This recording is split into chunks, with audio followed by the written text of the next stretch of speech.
Pour 7 minutes.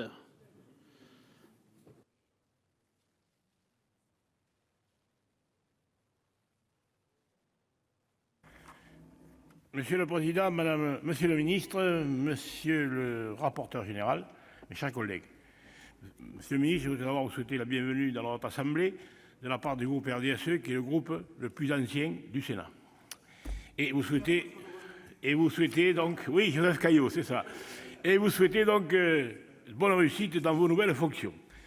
Cela a déjà été constaté à maintes reprises, ce projet de loi de règlement des comptes de l'État 2019 peut sembler d'un autre monde au regard de la situation inédite que nous vivons depuis le début de l'année 2020. Les propos nuancés et prudents que l'on pouvait tenir l'année dernière quant aux perspectives de rééquilibrage et de redressement progressif des finances publiques ne sont hélas plus de mise. Pour anticiper le débat d'orientation de la semaine prochaine et ne pas sombrer dans un pessimisme mortifère, j'évoquerai les derniers chiffres publiés par l'INSEE. En effet, depuis la fin mars, l'INSEE publie des notes de conjoncture à échéance rapprochée environ tous les 2 semaines. Le dernier point de conjoncture publié ce matin même confirme la chute d'activité de 17% au deuxième trimestre 2020, au lieu de 20% précédemment estimés. Les créations d'entreprises en mai ont néanmoins bondi de 60%.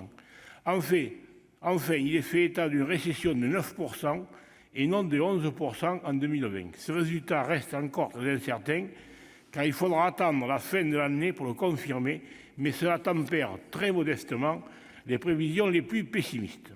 Ce projet de loi de règlement pour 2019 comporte principalement une bonne nouvelle. En 2019, le déficit a finalement été contenu à 3%.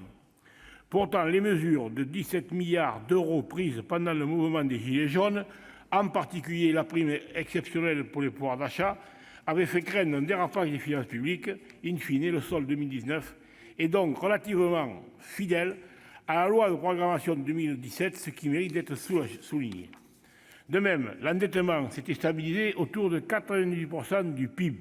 Pour la première fois depuis longtemps, on a constaté une baisse de la part de la dépense publique et des taux de prélèvement obligatoires. Ces bons résultats sont dus en partie aux recettes perçues grâce aux fameuses primes d'émission sur la dette.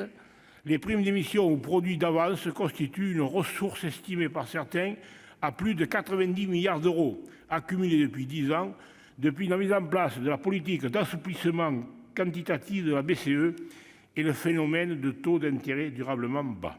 Bonnes affaires pour la puissance publique, elles ont contribué à abaisser fortement le paiement des intérêts de la dette, aujourd'hui nettement en dessous des niveaux connus il y a quelques années. Il est vrai que la réduction du déficit structurel aurait pu être plus importante.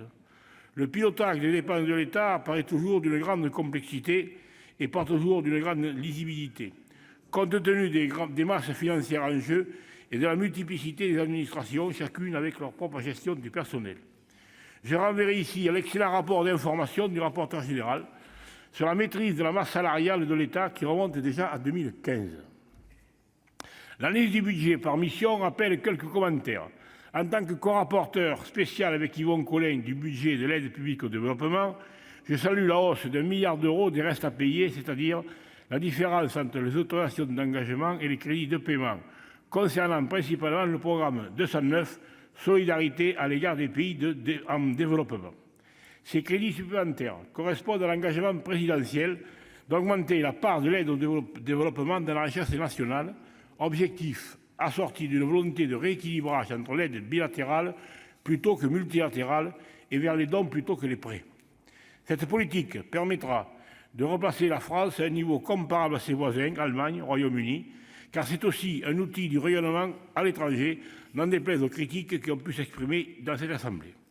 Dans le palmarès, entre guillemets, des missions budgétaires, l'enseignement secondaire reste de loin le premier poste de dépenses de l'État, à plus de 70 milliards d'euros.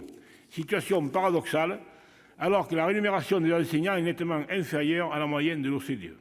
Toutefois, la maîtrise des dépenses s'est améliorée grâce à des économies en gestion de l'ordre d'1 milliard d'euros. Cette bonne gestion permet d'afficher un déficit public à seulement 92,7 milliards d'euros, soit tout de même 15 milliards de mieux que la loi de finances initiale. Il aurait été de mieux, oui, entre guillemets. Oui, mais on fera encore mieux cette année, encore plus mal. Il aurait été encore plus faible sans le basculement du CICE en baisse de cotisations sociales qui a représenté un coût important, certes annoncé pendant la campagne présidentielle. À ce titre, n'aurait-on pas pu envisager une bascule plus partielle ou progressive plutôt que la pérennisation d'un dispositif dont l'efficacité économique n'a pas été tout à fait démontrée? Enfin, la lecture des documents budgétaires attire l'attention sur les fameux indicateurs de performance mis en place depuis la LOLF. D'après ces informations fournies, seuls entre 50 et 60% des objectifs seraient atteints, ce qui reste un niveau relativement faible. Il faut certes relativiser la portée de ces indicateurs qui ne donnent qu'une vision parcellaire des finances publiques, avec de fortes disparités, mais on peut se poser la question de leur pertinence. J'évoquerai enfin la bonne tenue des comptes des collectivités territoriales. Depuis 2018, elles ont pleinement joué le jeu de la contractualisation et contenu leurs dépenses de fonctionnement. On le voit aujourd'hui, elles ont eu aussi un rôle essentiel d'action de proximité dans la crise sanitaire, avec les commandes et l'approvisionnement d'équipements de protection, masques, gel et autres. Derrière ces bons résultats globaux se cachent bien sûr des disparités importantes entre les territoires. La grande réforme de la péréquation reste à mener.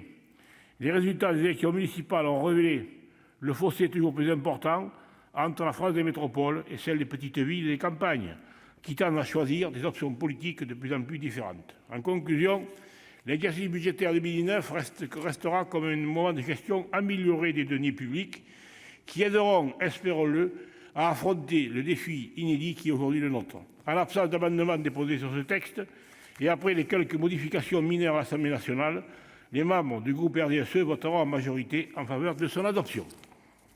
Merci, chers collègues. Dans la